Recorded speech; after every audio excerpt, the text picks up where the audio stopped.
Quand nous travaillons dans le monde, nous devons être une lumière. Amen. C'est à nous d'éclairer les personnes qui ne sont pas éclairées. Chrétiens, réveillez-vous. Chrétiens, réveillez-vous, réveillez-vous. Ce n'est pas au monde de nous influencer, c'est à nous d'influencer le monde. C'est à nous d'éclairer ceux qui sont dans les ténèbres. Amen. Prenons notre Bible dans le livre de Matthieu, chapitre 5.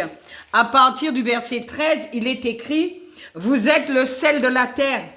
Mais si le sel perd sa saveur, avec quoi la lui rendra-t-on? Il ne sert plus qu'à être jeté dehors et foulé aux pieds par les hommes. Vous êtes la lumière du monde. Une ville située sur une montagne ne peut être cachée. Et on n'allume pas une lampe pour la mettre sous le boisseau, mais on la met sur le chandelier. Et elle éclaire tous ceux qui sont dans la maison. Que votre lumière luise ainsi devant les hommes, afin qu'ils voient vos bonnes œuvres et qu'ils glorifient votre Père qui est dans les cieux. Amen.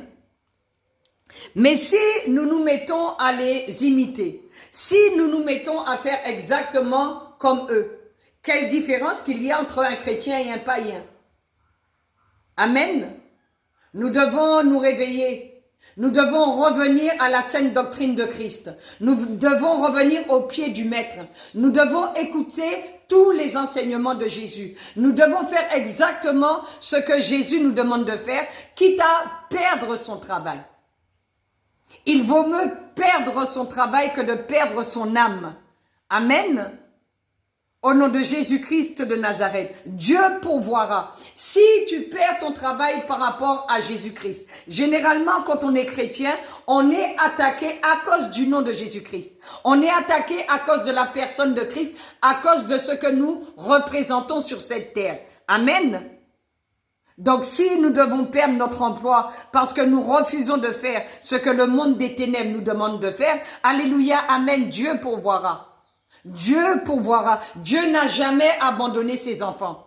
Il a dit, il est avec nous jusqu'à la fin du monde. Il pourvoira. Si tu perds ton travail pour le nom de Jésus-Christ, alléluia, amen, dis-toi bien, Dieu a des choses beaucoup plus grandes et plus importantes pour toi qui vont le glorifier lui et qui vont l'honorer. Amen. Que le Seigneur vous bénisse au nom de Jésus-Christ de Nazareth. Mais s'il vous plaît, ne vendez pas votre âme au diable au nom de Jésus pour quelques pièces d'argent comme Judas. Amen.